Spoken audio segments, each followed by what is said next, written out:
గౌరవనీయులైన నారా లోకేష్ గారికి మా విన్నపం ఉంది.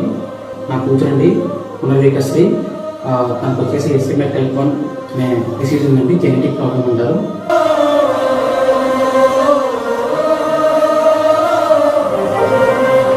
ట్రీట్మెంట్ మన ఇండియాలో లేదు సార్, ఫారెన్లో ఉంటుంది అని డాక్టర్స్ చెప్పారు. ఆల్మోస్ట్గా 2 years వరకు ఇంజెక్షన్ వేయించాలి.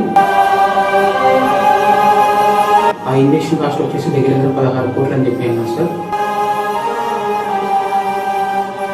ప్రజెంట్ వచ్చేసి పాపకి 11 ఏళ్ళు. ఈ డిసీజ్ వచ్చేసి 5 months తర్వాత బయటపడింది సార్.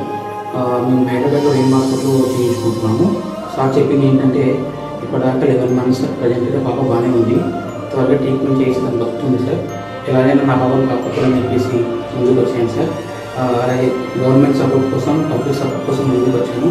అరుదైన వ్యాధితో బాధపడుతున్న చిన్నారికి మంత్రి లోకేష్ అండగా నిలిచారు. ఇంజెక్షన్కు అవసరమైన ఆర్థిక సహకారాన్ని అందిస్తామని అభ్యమించారు.